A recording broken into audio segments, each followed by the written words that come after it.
Cet instinct d'explorateur permet au rat de dénicher d'innombrables trésors, mais il peut aussi le conduire dans des endroits plutôt inattendus.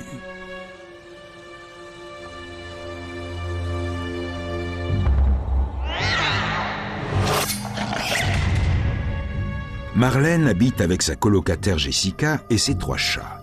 Un soir, les 2 jeunes femmes ont fait la connaissance d'un rat dont la soif de découverte lui causait quelques tracas. C'était une soirée d'automne, froide et pluvieuse. Je regardais la télévision et je m'apprêtais à aller me coucher.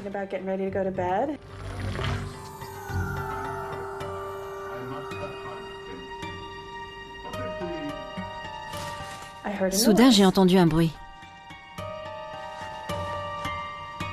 Je suis allée voir dans la salle de bain.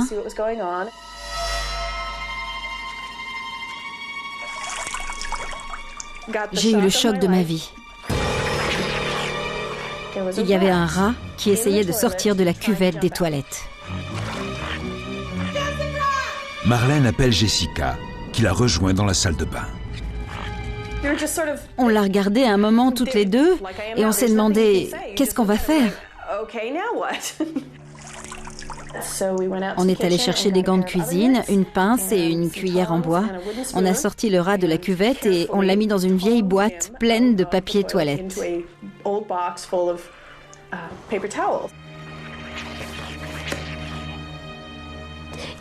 s'attend à voir certaines choses dans les toilettes, mais certainement pas un animal.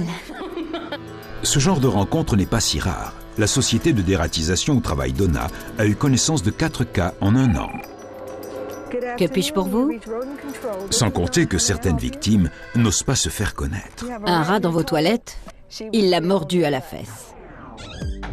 Comment le rat a-t-il pu arriver jusque-là? S'il est venu par les égouts, il a dû escalader les tuyaux jusqu'au 3e étage, où se trouve la salle de bain de Marlène et de Jessica. Rien de plus simple pour lui que de se glisser dans une bouche d'égout donnant sur la rue.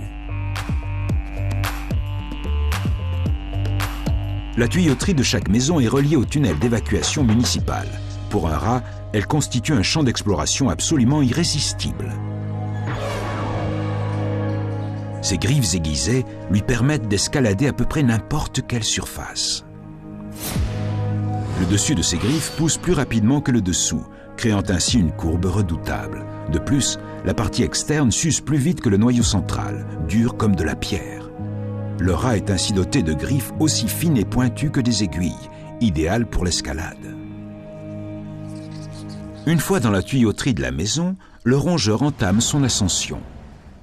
Les vraies difficultés commencent quand il s'agit de franchir le conduit étroit et sinueux qui le conduira jusqu'à la cuvette des toilettes. Y arrivera-t-il seulement?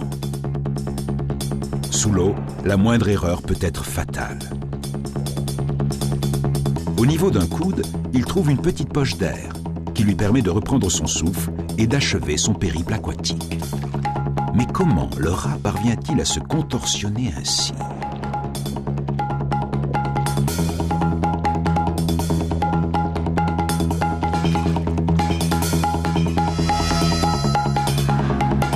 Il arrive même à se glisser dans un trou à première vue trop petit pour lui.